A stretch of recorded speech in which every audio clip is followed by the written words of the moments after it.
অনেকে তো আইন শৃঙ্খলা নিয়ে অনেক অকথা কুকথা বলে, অপপ্রচার মিথ্যা করে। আমাকে কেউ 10টা গালি দিক, আমার গায়ে লাগবে না, কারণ গালাগালি খেতে খেতে আমি ছোটবেলা থেকে অভ্যস্ত হয়ে গেছি।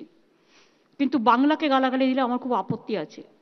বাংলাকে কেউ যদি নিচু করতে চায় আমাকে গালাগালি দেওয়ার নাম করে, সেখানে আমার আপত্তি থাকে। আপনারা জানেন ভারতবর্ষের মধ্যে শ্রীরামপুর থানা বেস্ট থানা হিসেবে ঘোষিত হয়েছে। তাহলে আইন শৃঙ্খলা যদি ভালো না হয় এই জায়গাটা হবে কি করে? ক্যালকাটা সেফেস্ট সিটি হিসেবে ঘোষিত হয়েছে, তাহলে কি করে হলো?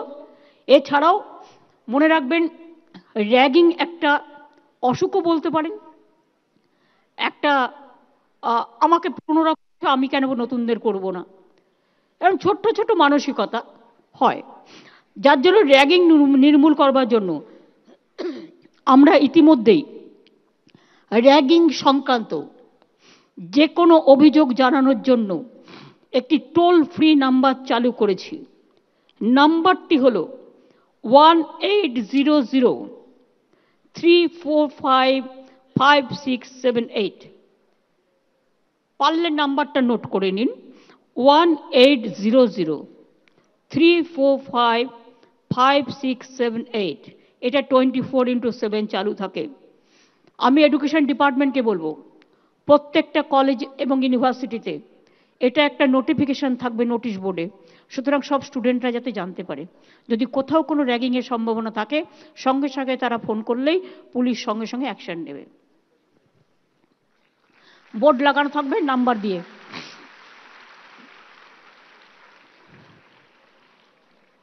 স্বাধীনতার পর থেকে 2011 সাল মে পর্যন্ত পশ্চিমবাংলায় মাত্র 12টা বিশ্ববিদ্যালয় ছিল, আর এই 12 বছরে আমরা আরো 42টি নতুন বিশ্ববিদ্যালয় করেছি।